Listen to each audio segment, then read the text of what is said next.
Montana looks like it was built for a movie, yet it stays strangely quiet, and once you learn why, the silence feels loud.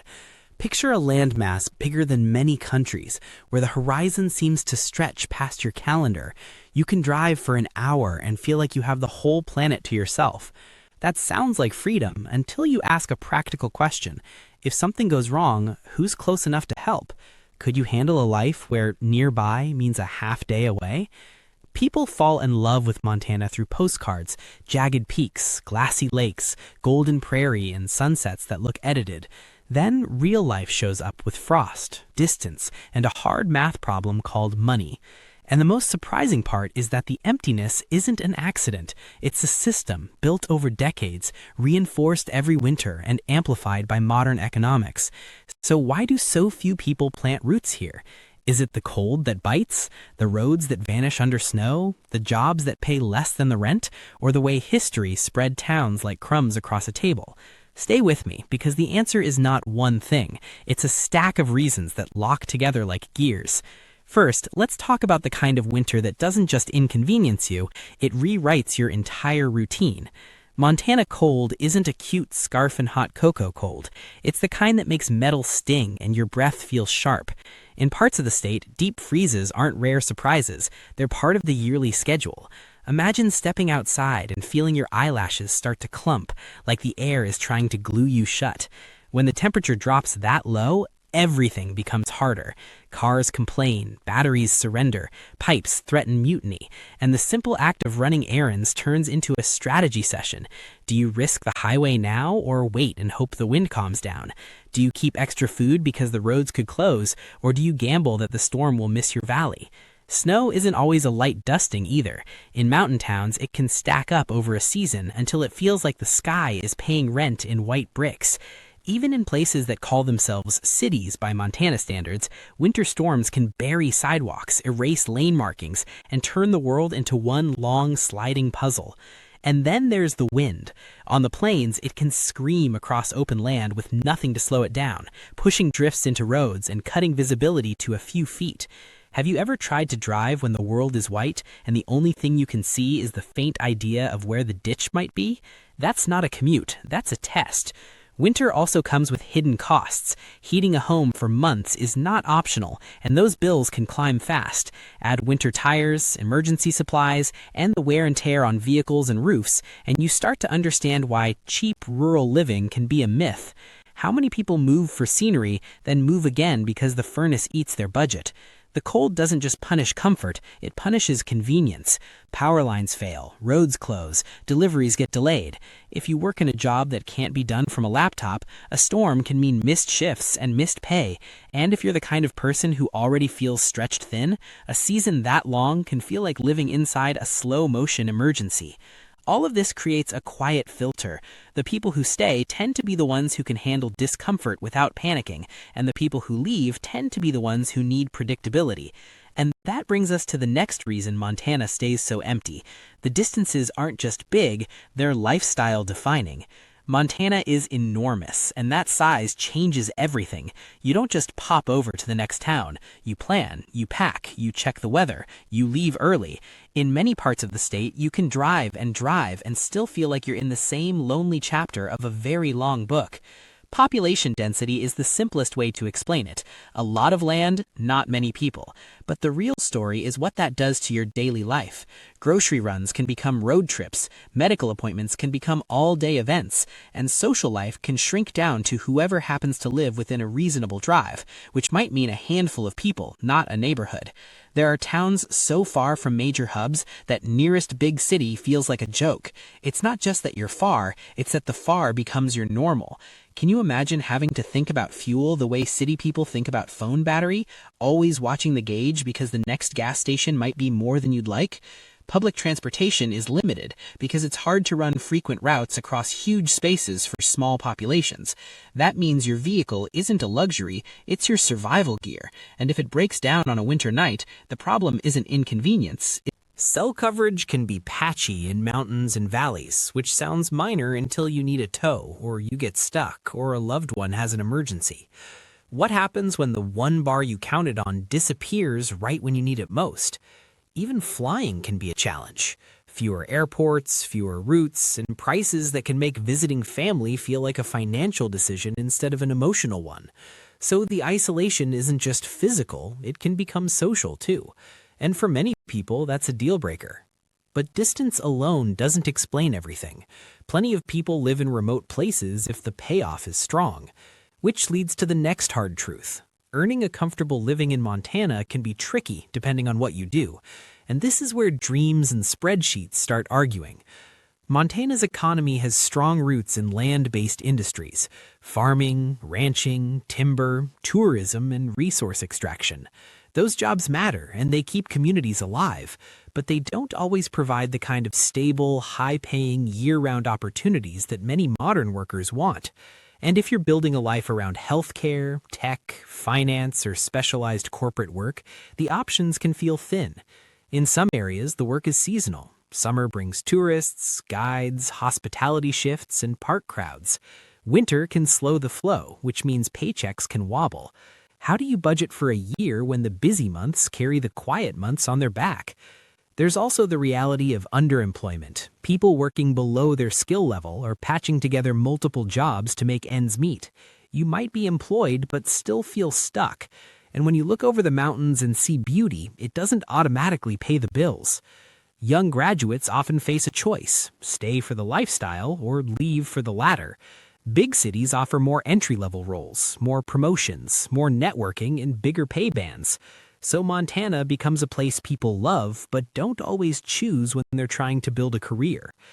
And here's a twist. The remote work revolution that brought some newcomers also highlights the gap for everyone else. If you can work from anywhere, Montana can feel like paradise.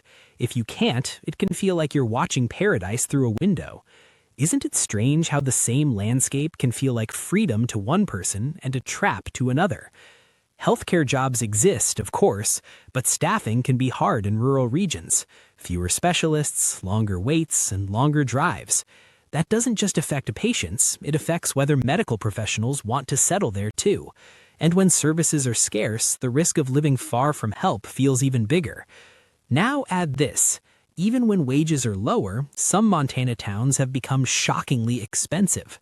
This catches people off guard because the state's image is all barns, boots, and bargain living. The reality in certain hotspots is closer to a luxury zip code with a mountain view. In places that became trendy, college towns, ski-adjacent communities, scenic hubs, housing costs have surged. Demand rose fast, supply moved slow, and locals got squeezed. How does a teacher or a nurse compete with a buyer who sold a home in a coastal market and arrived with cash? Rent climbed. Starter homes became rare. Even modest places started carrying price tags that look like they belong in bigger metros. And when housing jumps faster than wages, the math turns brutal. Either you spend too much, you commute too far, or you leave. This isn't just about a few wealthy newcomers. It's also about how limited building can be in certain areas, how infrastructure lags, and how the very beauty people want to live near is often protected land that can't be developed. So the places with jobs and amenities can become the places that are hardest to afford. Costs don't stop at housing either. Groceries can be pricier because of shipping distances and smaller markets. Utilities can rise during long winters. Internet service can cost more and deliver less. Have you ever paid premium prices for something that feels like a downgrade? So for many would-be residents, Montana offers an unusual combination: lower average wages and higher than expected living costs in the most desirable towns. That combo scares people off, and it sets the stage for a trend that changes the state's future: younger people moving out. When young adults leave a place, it's not always dramatic. It can be quiet. A graduation, then a job just for a year, then a lease renewal somewhere else, then a new friend group, and suddenly the hometown becomes a holiday visit. Montana has watched that story repeat. Why do they go? Opportunity is a big one. So is lifestyle. Many small towns can feel slow if you're hungry for variety, and if the few fun towns are expensive, the choice gets sharper. If you're in your 20s, do you want a weekend of options or a weekend of driving? This outflow does something powerful. It raises the median age. Communities can become older, which changes what services are needed and what businesses survive. Schools may shrink, labor pools tighten, hospitals stretch thinner, and then the cycle feeds itself. Fewer young workers means fewer new businesses, which means fewer reasons for young workers to stay. Some people argue that Montana can attract newcomers to balance the loss, and it can, especially in scenic places. But replacement is uneven. Some counties grow, others hollow out. And when a region loses young families, it's not just population that disappears, it's energy, future teachers, future entrepreneurs, future community leaders. Now, let's zoom out to the land itself, because Montana is not just big, it's physically demanding. The same rugged geography that makes it stunning also makes it tough to build, maintain, and expand. And if you've ever wondered why a place can look empty even when people want to live there, the terrain is a big clue. Mountain ranges slice the state into pockets. Valleys feel like separate worlds. Weather shifts fast. Some roads become treacherous, and some routes don't exist at all. How do you create dense development when the land keeps breaking your plans into pieces? A large share of the state is public land. That's a gift for hikers, hunters, and anyone who loves wide open vistas. But it also means there are limits on where towns can expand. And the more protected the landscape, the more concentrated housing becomes in the few buildable corridors, making those areas pricier and more crowded, while vast stretches remain empty. On the plains, the challenge is different. Much of the land is dry. Farming can require irrigation, deep pockets, and patience. Drought can linger. Winds can punish topsoil. If your livelihood depends on weather cooperating, how comfortable are you betting your future on it? Transport is another piece. There's an interstate corridor that carries a lot of movement, but many communities sit far from it. Off the main routes, roads can be narrow, rough, or unpaved. Spring thaws can turn them into mud. Winter can lock them under ice. And when roads are unreliable, businesses hesitate, families hesitate, and growth hesitates. Modern life expects quick access, same-day deliveries, hereby specialists, multiple school options, a dozen restaurants within 10 minutes. Montana, in many areas, cannot offer that without massive cost. So you're forced to decide, do you want space or do you want ease? That decision becomes even harder when basic services are spread thin.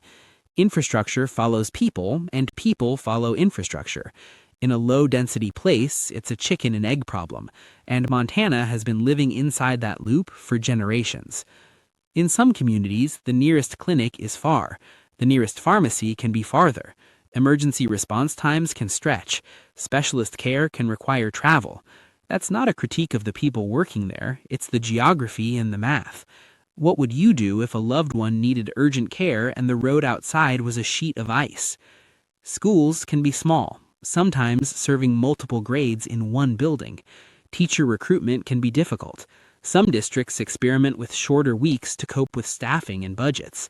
And for families, the quality and availability of education becomes a major factor in deciding where to live. Then there's internet. In an era where work, school, healthcare, and social life all run through a connection, limited broadband can be a wall. If you can't reliably video call, stream, or upload, can you really participate in modern life the way you want? Even small conveniences add up. Fewer stores, fewer repair shops, limited childcare options, long drives for errands. Over time, those little inconveniences become a constant hum, and for many newcomers, that hum turns into frustration. Now, here's the part most people don't consider. Montana's emptiness is partly a historical design. The pattern of settlement didn't create dense cities, it created scattered pockets, and once that pattern exists, it's hard to reverse. When the American West was being settled, policies encouraged families to claim large parcels and work the land. That produced ranches spread far apart and small towns spaced by necessity. Mining booms created sudden settlements, then busts drained them. Railroad lines once determined which towns lived and which towns faded. And later, highways often bypassed places that couldn't adapt. Over time, mechanized agriculture reduced the need for labor, meaning fewer people could work more land. Industries shifted. Some communities lost their purpose. You can still find towns where the main street looks like it paused mid-century, then never resumed. Isn't it eerie how a place can hold the shape of a past population, like a shell? Montana does have cities, but not many large ones. That means fewer dense hubs to pull people in and keep them. In other states, multiple metros create webs of jobs, schools, culture, and services. In Montana, the web is thinner. And when the web is thin, one change, one company closing, one hospital shrinking can ripple through an entire region. So when you stack all these factors, you start to see the full picture. Winter applies pressure, distance adds friction, the economy limits options, housing squeezes in hotspots, young adults drift away. The land resists dense development, services spread thin, history locked in a scattered layout, and the end result is a state that can feel like a dream from the outside and a challenge from the inside. But let's not paint this as misery, because people who love Montana will tell you it's worth it. They'll talk about quiet nights where stars feel close. They'll talk about neighbors who show up when things go wrong. They'll talk about space, privacy, and a sense of belonging that isn't measured in nightlife. So the question becomes, what kind of life are you trying to build? If you crave convenience, constant entertainment, and quick access to everything, Montana will fight you. If you crave land, weather, and independence, Montana might fit you like a glove. The state doesn't beg you to stay, it dares you to mean it. And that's why so many people visit, take photos, and leave.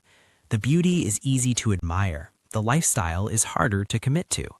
Would you trade a crowded calendar for a wide horizon? Here's a reality check most travel videos skip. The emptiness is not a flaw. It's the product. It's what makes the rivers clear, the trails quiet, the skies wide. But it also means you pay for that emptiness with time, planning, and resilience.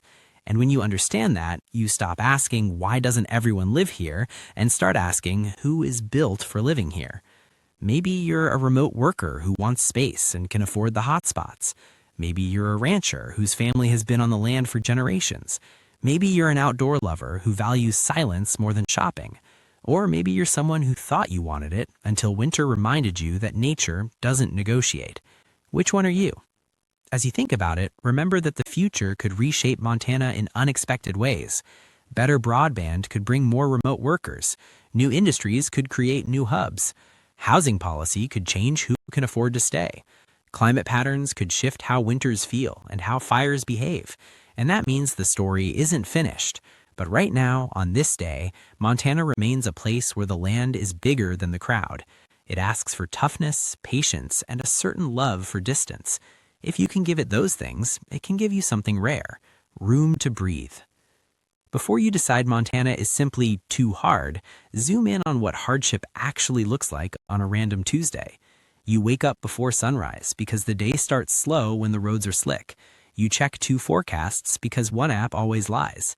You keep your boots by the door, not as a fashion choice, but because stepping outside in thin shoes is a mistake you only make once.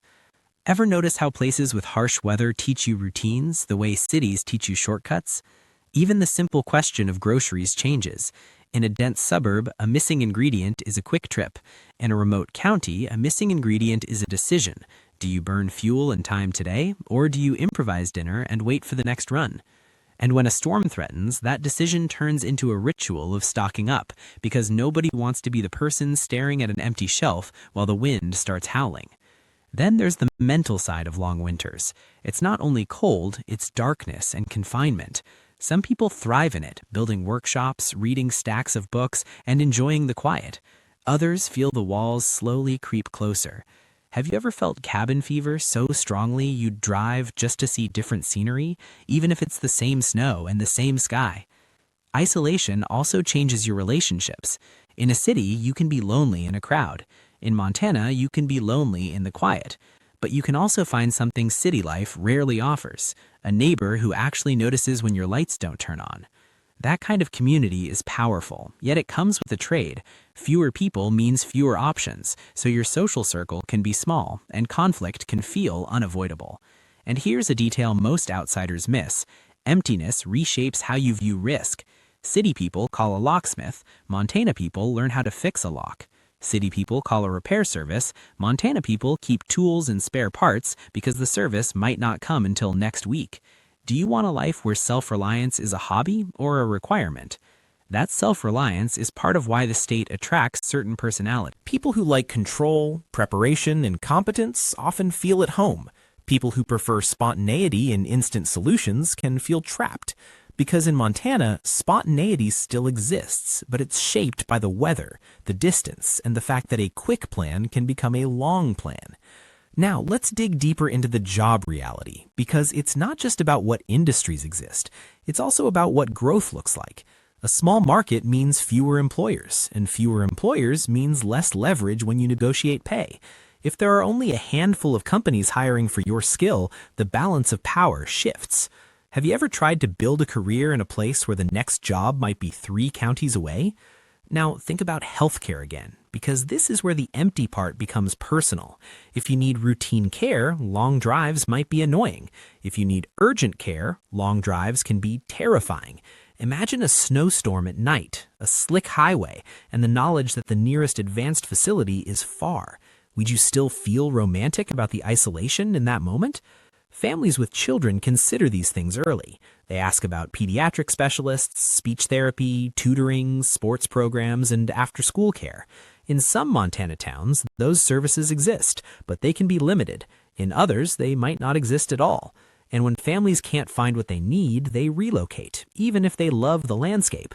Housing deserves another look too, because it's not only about prices rising, it's about availability and competition.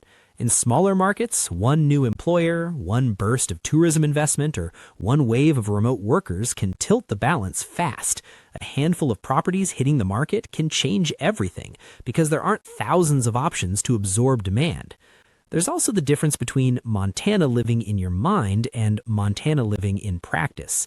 Some people imagine a cabin and a view, but the reality might be a long commute, limited childcare, and a home that needs constant maintenance because the weather is unforgiving. Roofs take a beating, driveways need plowing, pipes need insulation. Are you ready for a lifestyle where the house is always asking for work?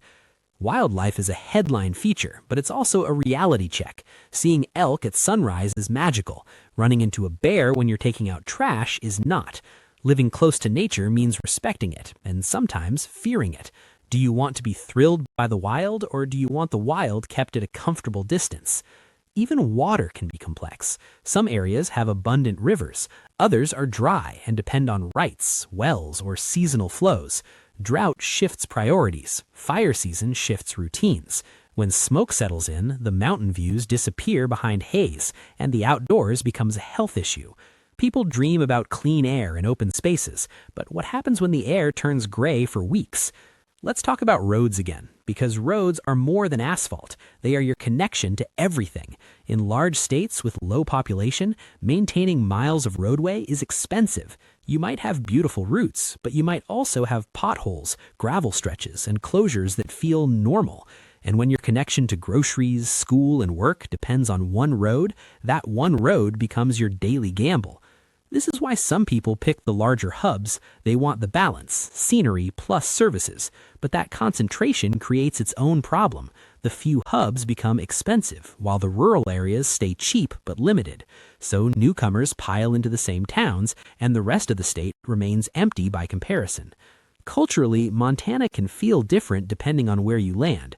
Some places feel like college energy and breweries. Others feel like ranching tradition and long family histories. Some feel like tourist towns with seasonal crowds. Others feel like quiet counties where everyone knows everyone. Can you adapt to a culture where your reputation travels faster than you do? This cultural reality can be comforting or suffocating. For some, it's safety and belonging. For others, it's lack of privacy. In a small town, people notice changes. A new car, a new face, a new job, a new routine. That can create support, and it can create pressure. Would you prefer anonymity or accountability? Now, about history. Settlement didn't just spread people out. It created a mindset. Many communities were built around extraction and transport. Mines, rail stops, cattle routes. When those systems changed, towns either reinvented themselves or faded. Reinvention is hard when capital is scarce and distances are large. This is why you can drive through areas where you sense a past boom, but you don't see a present one. Some modern growth comes from tourism and outdoor recreation. That growth brings money, but it can also bring strain, traffic in tiny towns, crowded trails. Housing converted into short-term stays. Local workers competing with visitor dollars. Isn't it ironic when the thing that makes a place desirable also makes it harder for locals to live there? And yet, for all these challenges, Montana has a magnetism that doesn't fade. People return because the landscape feels honest, the rhythm is slower, the night sky is dramatic. The outdoors is not a weekend hobby, it's part of life. If your idea of happiness includes quiet, could the trade-offs be worth it? Here's another angle. Emergencies in Montana teach you planning. Many households keep supplies like it's normal: extra food, flashlights, fuel, first aid, and tools. Not out of paranoia, but out of practicality. When storms cut power or roads close, you don't want to be the person who assumed someone else would save the day. Doesn't that kind of preparedness sound empowering? Until you realize you have to maintain it year-round. If you're thinking of moving, the best question isn't, is Montana empty? It's which Montana? Because the experience varies wildly. A growing hub near mountains feels different from a prairie town hours from a major hospital. A tourist corridor feels different from a farming county. And if you pick the wrong version, you might blame the whole state for a mismatch. Some people move in expecting constant wilderness, then feel disappointed when they land in a place that's more strip malls than scenery. Others move for affordability, then discover the cheapest areas come with the highest inconvenience. Others move for a quiet life, then pick a town that becomes crowded during tourist season. What you choose matters, and most people don't realize that until after the moving truck leaves. There's also the myth that you can simply escape to Montana and keep the same life you had elsewhere. But life doesn't copy-paste, it reshapes. You might spend more time driving. You might spend more time doing maintenance. You might spend less time shopping and more time cooking. You might spend more time outdoors and less time indoors. The question is whether that reshape feels like liberation or loss. Let's not ignore the role of policy and development either. Zoning, building restrictions, and the limited pace of construction can keep supply tight. That protects the character of towns, but it can also squeeze newcomers and locals. And when communities argue about growth, the result can be a slow, uneven expansion that doesn't match demand. So here's the honest summary. Montana is empty because it asks for a certain kind of commitment. It demands comfort with winter, comfort with distance, comfort with fewer choices, and comfort with taking care of yourself. It rewards that commitment with space, beauty, and a sense of calm that many places have lost. And for a lot of people, the reward is real, but the price is too high. If you're watching this and you're torn, ask yourself a few questions. Can you handle long drives without resentment? Can you handle unpredictable weather without rage? Can you handle fewer restaurants, fewer stores, and fewer shortcuts? Can you handle the idea that your closest help might not be close? If you can, Montana might not feel empty at all. It might feel like the first place you can hear yourself think. And if you can't, that's not weakness. It just means you're built for a different kind of life.